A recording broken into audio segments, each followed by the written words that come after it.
ஓம் நம சிவாய. எல்லோரும் நல்லா இருக்கீங்களா? நல்லா இருக்கணுங்க.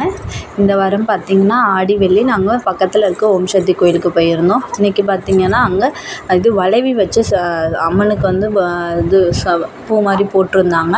அதனால் எல்லோரையும் வளைவி வாங்கிட்டு வர சொன்னாங்க. நாங்களும் அக்கா அம்மா எல்லோரும் கொஞ்சம் வளைவி வாங்கிட்டு போயிருந்தோம். அது இல்லாமல் இன்றைக்கி அக்கா வந்து சாப்பாடு வந்து பொங்கலும் சுண்டலும் தரேன்னு சொல்லியிருந்தாங்க. அதனால் பூஜை இன்றைக்கி ரொம்ப லேட் ஆகிடுச்சுங்க. எப்போதும் 6 6:45 ஸ்டார்ட் ஆயிடும். இன்றைக்கி 7 7:15 ஆயிடுச்சுங்க.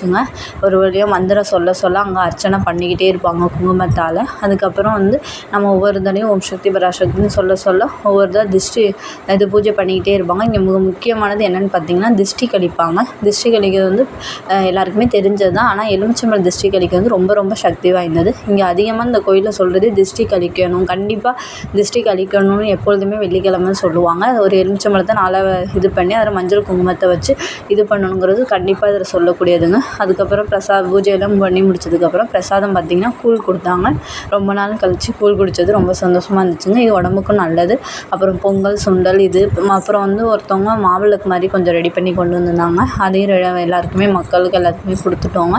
இதில் வந்து என்னென்னு பார்த்திங்கன்னா இந்த ஒரு ஓம் சாமிக்கு மேலே ஒரு மூட நம்பிக்கை கழிது. ஓம்ங்கிற அப்படிங்கிற ஒரு மந்திரத்தை வந்து நம்ம உள்ளார இருந்து நம்ம சொல்லும்போது நமக்கு ஒரு புத்துணர்ச்சி கிடைக்கும், மன அமைதி கிடைக்கும். இது உண்மையானதுங்க. ஓம் சக்தி அப்படின்னு நீங்கள் சொல்கிறது ரொம்ப ரொம்ப ரொம்ப ரொம்ப நல்லதுங்க உடம்புக்கு. எந்த அளவுக்கு ஓம் ஓம் அப்படிங்கிறத சொல்லும்போது உடம்புல உள்ள கெட்ட எண்ணங்கள்